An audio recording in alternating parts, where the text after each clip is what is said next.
Hello, nous c'est Camille.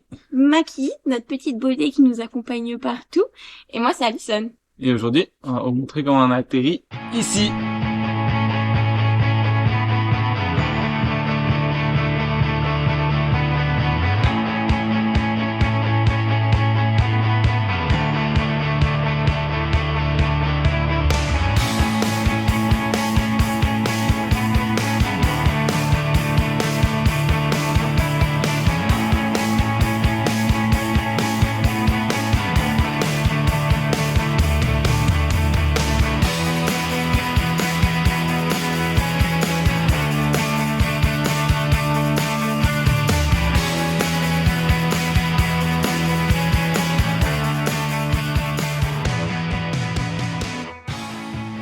Tout démarre d'une discussion, d'une idée, d'une envie de découvrir autre chose. S'imprégner d'une nouvelle culture et profiter de notre jeunesse et du fait que rien ne nous retienne vraiment. L'envie de découvrir un pays, d'aller là où le vent nous mène et de pourquoi pas trouver le petit coin de paradis dans lequel on se sentirait suffisamment bien pour y construire notre vie.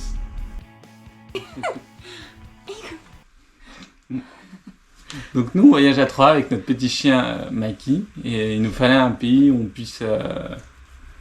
L'emmener facilement. On était également à la recherche d'espace, de nature, de liberté. Un pays ressortait du lot et c'est le Canada. Pour partir, le moyen le plus simple pour nous, c'était d'obtenir un PVT, permis vacances-travail. Mais pour obtenir ce visa, qui est assez convoité parce qu'il permet de faire plein de choses, d'être assez libre sur le territoire, il fallait être tous les deux tirés au sort. C'était la première contrainte. Une grosse, qui peut aussi être une grosse contrainte quand même.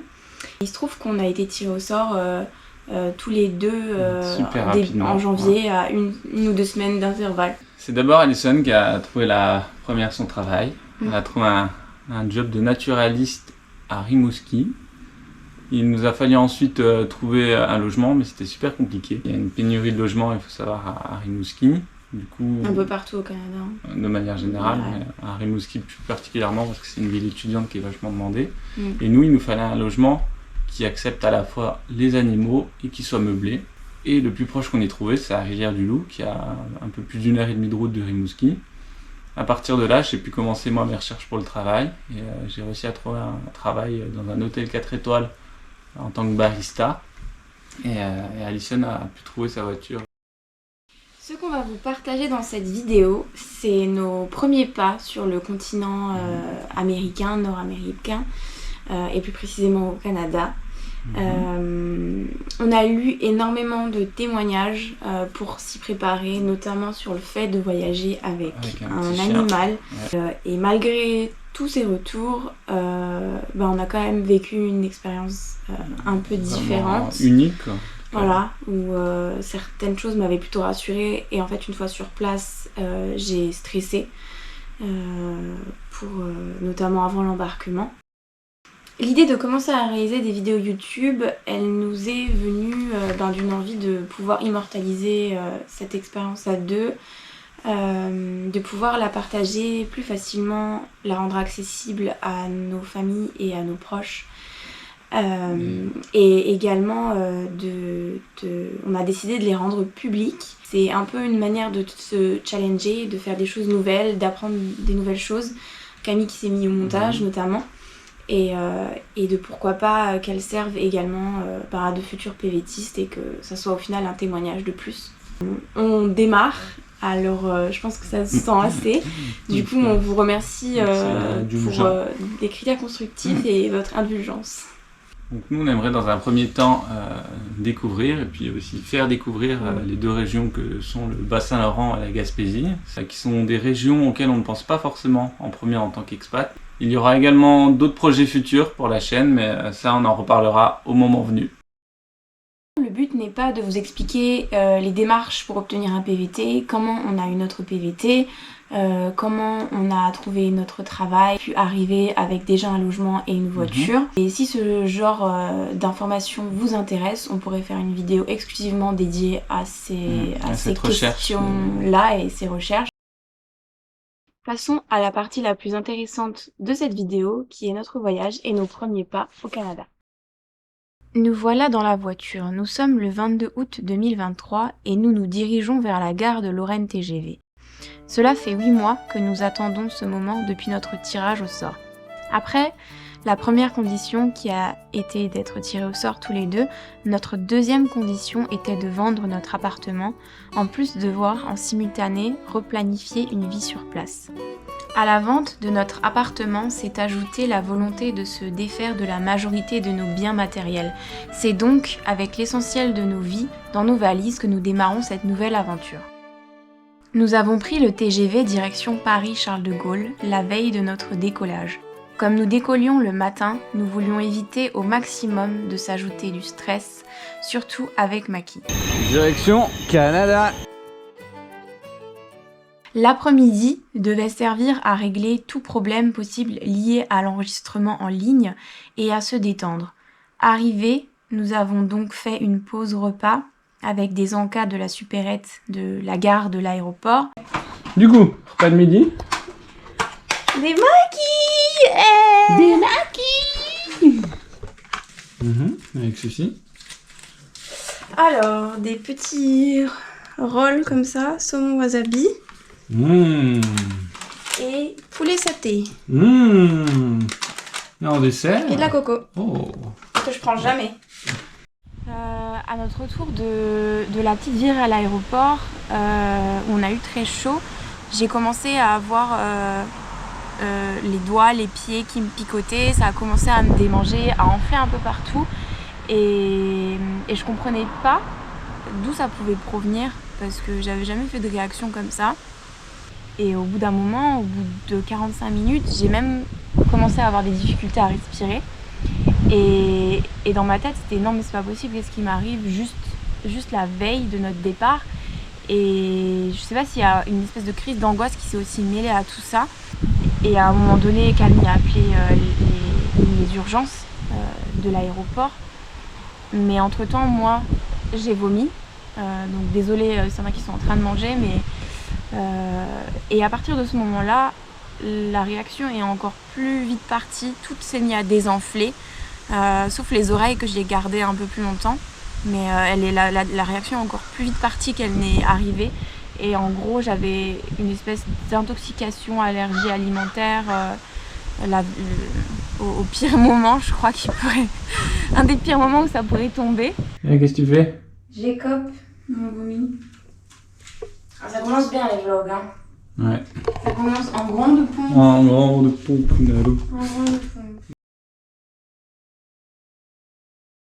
Réveil 4h du mat. Notre journée marathon de 30 heures allait commencer. Le décollage est prévu pour 9h30 heure française et l'arrivée à 11h à Montréal. Soit 7 heures de vol. Est-ce que t'as un mot à dire par rapport à Mikey? Non, mais je parle en général, on est actuellement devant la porte, on attend l'embarquement. Par contre, toi, le tout flatteur, t'en enlèves là. Et du coup, déjà, outfit de travelers.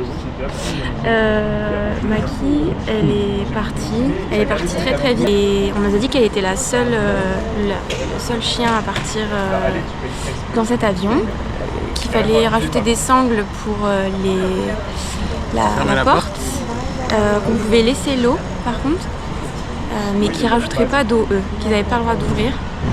Donc là aussi ça m'énerve parce que les témoignages ils divergent tout le temps. Et du coup, on a un peu peur parce qu'on a laissé l'eau, mais quand on l'a donné au monsieur qui l'emmenait en soute, il nous a dit ah non, l'eau elle va se renverser. Puis on lui a dit écoutez, c'est le seul chien, est-ce que vous pouvez faire en sorte de pas lancer la caisse non plus quoi. Donc on espère qu'on va pas la retrouver toute mouillée. Et j'avoue que ça m'énerve énormément. Donc j'essaye de pas y penser. Voilà. Et dans 1h30 on décolle. Et dans 1h30 on décolle. Sur ce, le reste de l'embarquement s'est bien passé. On a passé les différents contrôles sans être interpellés, mais avec néanmoins toujours Maki au fond de notre tête. Jamais d'ici. Est-ce qu'elle est là-bas? À ce moment-là, vous le voyez pas sur l'image, mais nous, ce qu'on voit, c'est du coup le petit camion qui tire la remorque où on a toutes les valises et genre au bout, il y a la caisse de maquis. Et on la voit passer, alors il faisait quand même assez chaud, donc on la voit passer sur le tarmac. Nous, on était en train d'embarquer et on s'est dit qu'elle devait déjà être embarquée, donc on était vraiment sur le coup, on était paniqués, on se dit mais où il l'emmène en fait, est-ce qu'il l'emmène dans le bon vol, et c'était un moment très stressant. Ah, on l'a pas assez shooté. On l'a pas assez shooté. Le vol s'est ensuite bien déroulé, on avait toujours une pensée pour Maki à chaque fois qu'on rentrait en zone de perturbation, aussi avec le bruit constant en fait qu'on a dans un avion qu'on avait totalement oublié. Jusque là je vais serrer les dents,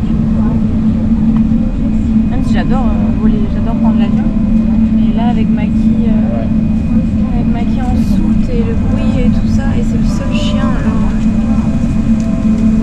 c'est stressant. Le décollage et l'atterrissage étaient aussi costauds, on avait oublié que ça pouvait être aussi violent et qu'elle ne devait rien comprendre à ce qui devait lui arriver. Arrivé à Montréal, on se dirige vers une première zone de douane, une zone avec plein d'ordinateurs où chaque nouvel arrivant arrive, rentre ses informations dans l'ordinateur, obtient un code et est ensuite redirigé vers une zone. En l'occurrence, nous, pour les PVTistes, c'est la zone immigration 2. Donc arrivé à cette zone immigration 2, on prend un ticket pour deux. On avait beaucoup de retours d'expérience de couples qui disaient que une des personnes du couple était passée en 10-15 minutes alors que l'autre a mis plusieurs heures à passer. Nous on s'est dit bon, on va essayer de prendre un ticket pour deux, on va voir ce que ça donne. Donc on attend en zone d'attente, on attend juste un petit quart d'heure avant d'être appelé. C'était assez rapide, même avec la douanière c'était assez rapide, elle nous a demandé très peu d'informations. Elle nous a juste demandé notre lettre d'introduction, notre assurance pour la validité du PVT. On nous a évidemment aussi demandé qu'est-ce qu'on comptait faire au Canada. On lui a dit qu'on avait déjà un travail, on avait déjà une voiture qui nous attendait, un logement, que là on attendait de récupérer notre chien. Donc en mode, on n'a pas le temps, dépêche-toi de nous donner notre PVT. Donc elle nous a dit d'attendre juste 10 petites minutes et puis on a pu récupérer notre PVT. Bon bien, PVT en main, passage à la douane, on a mis une vingtaine de minutes. Ça aurait pu être plus rapide, ça aurait pu être plus long. Et là on part vite chercher nos bagages, ils sont là à gauche Ali. Ils sont là à gauche. Bagages et ouais. Et puis là on récupère nos bagages et le chien. On a rapidement rejoint la zone d'embarquement, on a vite récupéré nos bagages, puis on est allé en zone 8, c'est la zone des objets hors normes pour récupérer Maki. Bagages hors normes, mais visiblement il n'y a pas encore Maki. Donc on va attendre. On va attendre. Mon avantage c'est qu'elle n'a pas attendu toute seule là au milieu, mais on aurait bien aimé la voir quand même. On aurait bien aimé la voir quand même. Et il se trouve que dans cette zone 8, pas de Maki, personne. Donc on demande à une personne qui travaille ici si les affaires d'Air Canada n'allaient pas tarder à arriver. Cette personne nous dit que non, elles n'allaient pas tarder mais qu'elles n'étaient pas encore débarquées. Bon bah il y a un agent qui est venu vérifier et qui nous a dit qu'Air Canada n'était pas encore arrivé. Donc, on va attendre. Donc on attend 10, 15, 20 minutes, au moins 20 minutes, avant de demander à une autre personne qui passait par là. Cette personne nous a dit qu'il y avait un accueil Air Canada un peu plus loin et que vous pouvez aller voir, poser la question. Donc je laisse Alison attendre à la zone 8 avec les bagages. Moi je me dirige tout seul vers l'accueil Air Canada. Et j'arrive dans un endroit où t'as plein de valises. Je passe entre les valises. Puis juste avant d'arriver à la zone d'accueil, je vois une cage toute seule, avec un petit machin allongé dedans. Et lorsque je regarde de plus près, ce petit machin lève la tête, avec des petits yeux. Et puis en fait c'était Maki. C'était Maki qui attendait depuis je ne sais pas combien de temps. Et j'ai vu dans son regard qu'elle en revenait pas que ce soit moi, que ce soit son papa. Elle s'est dit... peut-être enfin je vais être délivré de cet enfer, qu'est-ce qui s'est passé jusqu'à présent, enfin mon papa. Ouais, c'était assez intense comme moment. Bon bah on a récupéré notre chien, qui était finalement pas à l'endroit où on nous a dit d'attendre, donc je sais pas combien de temps elle aurait pu attendre, mais donc, elle a fait joie quand elle nous a trouvés, mais je trouve qu'elle aurait bien aimé sortir de la cage, mais elle va devoir encore attendre un peu. Il ne manquait plus qu'une étape à franchir, c'était montrer la validité des vaccins de Maki. Ça a été assez rapide, c'était le seul chien, donc il n'y avait pas de file d'attente. Ensuite, on est rapidement sorti de l'aéroport. Bon bah là on sort du dernier passage avec Maki, on est tout bon, et là on peut sortir.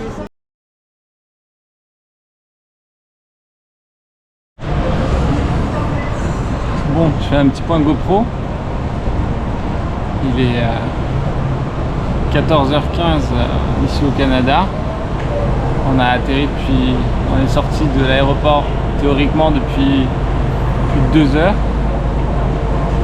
Et il se trouve que dans l'euphorie de retrouver Maki, on a oublié mon gros sac à dos dans la zone de soute. On est sorti de l'aéroport et on s'en est rendu compte à ce moment-là. Ça a été la merde pour pouvoir re-rentrer dans l'aéroport. Retrouver mon sac.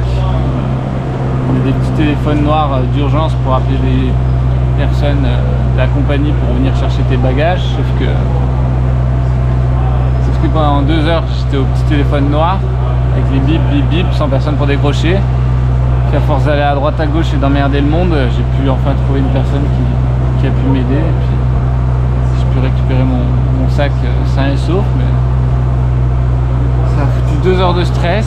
Maki qui a fait 7 heures d'avion a repassé là, on est à l'entrée de l'aéroport, elle a repassé 2 heures dans la cage sans pouvoir bouger, Ali aussi, à surveiller les affaires. Et bien là on a enfin elle a enfin pu emmener Maki dans l'herbe, puis on va prendre un taxi direction le centre-ville. En fait il se trouve que Alison m'a rejoint rapidement, moi j'avais posé mon gros sac à dos. On était tellement contents de récupérer Maki qu'on en a oublié les 2 mon gros sac à dos, et une fois sorti de l'aéroport, c'est là où on s'en est rendu compte et puis ça a été l'enfer pour le récupérer. Toutes ces aventures, c'est enfin fini. Maki, c'est bon. C'est mission réussie pour le repas de Maki. Du coup, comme on était dans une rue avec plein de restos asiatiques, on va ressortir manger et on a trop faim.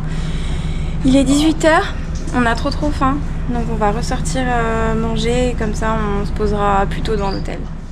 On a ensuite profité de notre soirée pour faire un petit resto.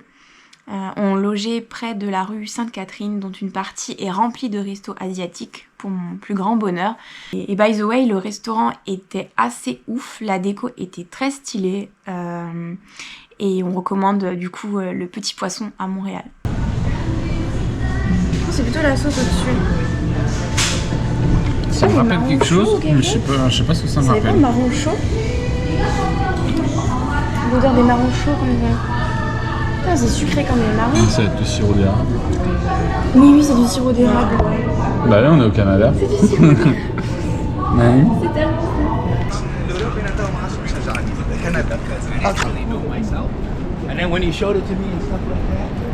On sort du resto, c'était trop bon, c'est trop bizarre, on se balade là pour rentrer et franchement on sait pas si on est à New York, si on est à Montréal, si on est à Tokyo. La première chose qui nous a fait bizarre, c'est qu'on n'a pas trop compris en fait où on avait débarqué.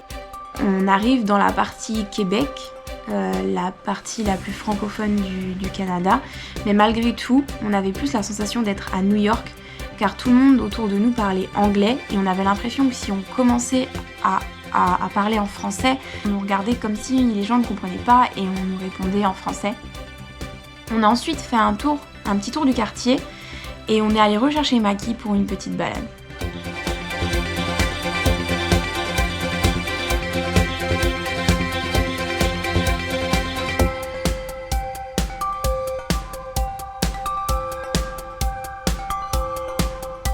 Enfin, l'heure de dormir après une journée de 28 heures.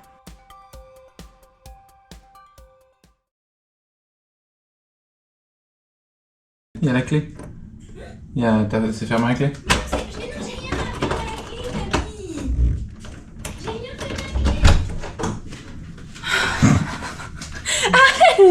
C'était bloqué, je te jure. Les journées qui ont suivi notre arrivée étaient consacrées à de l'administratif, des rendez-vous, en fait, à tout mettre en place pour pouvoir commencer à travailler. Voilà, donc on enroule une Malibu Chevrolet. pas combien elle coûte, mais elle doit coûter plus cher que ma Nissan. On a un projet pour la suite de notre PVT, teaser, qui nous a fait privilégier le fait de commencer à travailler pour l'automne et l'hiver à venir. On a donc enchaîné direction Rivière-du-Loup. Première étape, avec un rendez-vous à la banque pour mettre en place les comptes et les assurances. Puis, on a roulé encore jusqu'à Rimouski pour pouvoir récupérer ma voiture. First stop de notre voyage vers notre nouveau lieu de résidence, Desjardins, la banque Desjardins. Elle est énorme. Hein. On sort du rendez-vous à la banque.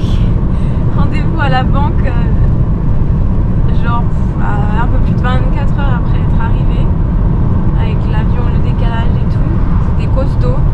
Souscrire aux assurances, habitation, auto, j'en peux plus là. J'ai le cerveau en miettes. Dans 600 mètres, prendre à droite sur On s'imaginait qu'en 1 heure, 1 heure et demie grand max ce serait fini, ça a duré plus de 2 heures. C'est normal, il y a tellement de choses qui sont nouvelles par rapport à la banque en France. Mais c'est presque tout fait. Maintenant on roule jusqu'à Rimouski pour dormir ce soir. En prenant les petites routes. Ouais. On a hâte d'arriver au BNB. Laissez les pauses bleues si vous voulez qu'on arrive au BNB. Tu l'as laissé. Il y a plein de fromageries, hein. En fait, c'est cool. Enfin, il y a des fromageries et des poissonneries. Mais regarde, je suis trop curieuse de voir qu'est-ce qu'il y a dans la fromagerie. Qu'est-ce que tu vas manger dans Qu'est-ce qu'il y a comme fromage? Et ils font genre du fromage de cheddar, des fromageries de cheddar ou c'est des fromageries d'autres fromages? Mais je suis choquée. S'installer dans un restaurant. Ouais, mais d'arriver là au Québec et de voir marqué fromagerie, je me sens rassurée. Ce jour-là, on aura fait 6 heures de route et au moins 2 heures de rendez-vous avec la banque. En traversant l'océan, de m'acheter pour la première soirée une quiche Lorraine, histoire de ne pas être trop dépaysé. Hop. Jour 3 du périple. Car on a passé notre deuxième nuit. On a un petit BNB à Rimouski. On a fait la paperasse administrative ce matin sur l'ordi. Et ben là, on a la vue des hauteurs de Rimouski. Et on voit le Saint-Laurent juste derrière. Nous on était dans cette petite maison, dans la cave de cette petite maison. Et là on est reparti, on est reparti. Le lendemain, c'était mission aller demander notre NAS, numéro d'assurance sociale, qui est obligatoire pour pouvoir travailler. Bon, je vais vous faire un petit résumé de l'épisode NAS. Là, je reviens du centre de Service Canada pour récupérer mon numéro NAS. Bon, là, je suis en team lunettes de soleil parce que j'ai fait un petit bobo à l'œil hier, mais ça va passer. Pour le NAS, je suis arrivé à Rimouski, donc le service était ouvert de 8h30 à 16h aujourd'hui. J'ai été surpris de voir qu'il y avait beaucoup de monde. Il y avait une personne à l'accueil m'avait dit qu'il y avait beaucoup de monde aujourd'hui. Donc je suis pas passé tout de suite. J'ai mis 45 minutes à attendre à peu près. Je suis arrivé, j'ai juste présenté mon permis de travail PVT et mon passeport. Puis après avoir attendu 45 minutes, mon NAS m'a été délivré en vraiment 5 minutes top chrono. J'ai juste eu à fournir comme information mon prénom, passeport, permis de travail, nom, prénom des parents, adresse de lieu de vie, numéro de téléphone. J'ai pas encore de numéro de téléphone canadien. Et puis ils m'ont délivré mon papier avec mon numéro NAS. Et puis Alison là est en train de le chercher.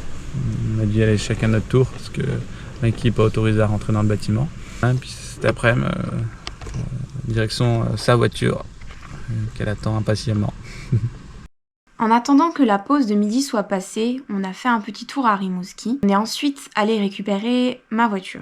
Hop. Bon, il est 14h. Direction la voiture d'Alison. Et peut-être pourquoi pas en trouver une aussi pour moi, on sait jamais. On a Ali avec sa nouvelle voiture, prête à démarrer pour la première fois. Bonjour madame. Vous avez un beau véhicule, dites-moi. Tu t'attaches ? Ouais. Il était alors l'heure de repartir vers Rivière-du-Loup pour passer une dernière nuit en BNB avant de pouvoir récupérer notre chalet le lendemain.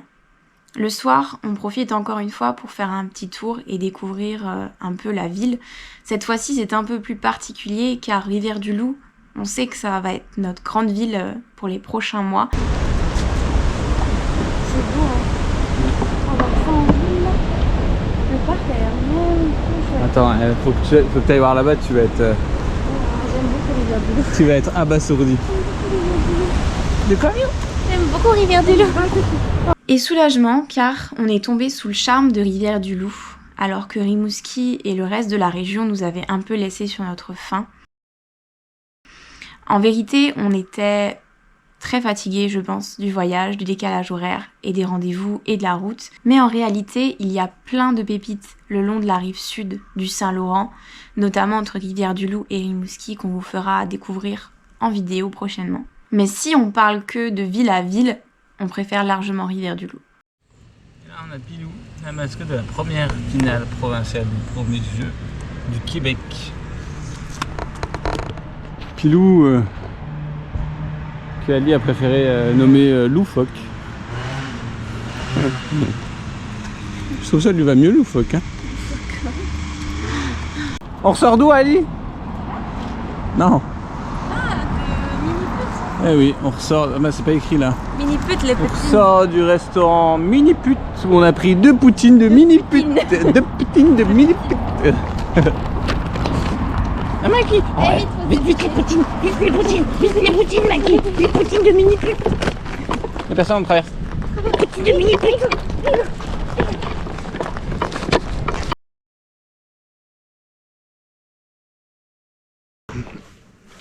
Petit topo du jour 4, on est samedi matin, il est 8h. Aujourd'hui, mission, on va au chalet, entre 8 et 9h ce matin. Donc, on attend qu'Alison finisse de se préparer pour aller au chalet. Ensuite, on fera des courses nourriture le matin, et puis achat de matériel l'après-midi. Celle-là, là. Il y a la lumière allumée, wesh. Ouais, il y a la lumière. C'est celle-là, là. Ah, voilà. Entrer dans le chalet. Hop, petit point sur l'appart. Miou. On a passé l'après-midi aux courses, à remplir le frigo, placard un petit peu rempli, etc. Enfin des légumes frais. Puis là on a aménagé un petit peu en cocooning. On a équipé le canapé, une petite housse pour que Maki puisse monter dessus, des petits plaids cocooning. On a installé une petite table basse de la dimension de la télé pour pouvoir déplacer la télé là et se poser ici pour regarder Netflix. Donc voilà, on sera trop bien. On a mis la cage des Maki ici. Là, Maki elle a un petit à place pour regarder à travers la fenêtre les vagues, les autres chiens, la vie. Et là, on a un magnifique sunset. Ce serait sympa d'aller sur la plage à ce moment-là. Je sais pas si ça rendra bien en vidéo. Donc trop bien.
Merci beaucoup d'avoir suivi cette vidéo. Elle aura pris du temps à monter. J'espère qu'elle n'aura pas été trop longue. En attendant, n'hésitez pas à lâcher le pouce, un commentaire. Et on sera pas régulier, donc les vidéos seront annoncées sur ma page Instagram qui sera mise quelque part en description ou sur l'écran. Et à bientôt pour de nouvelles aventures. Merci, tchuss.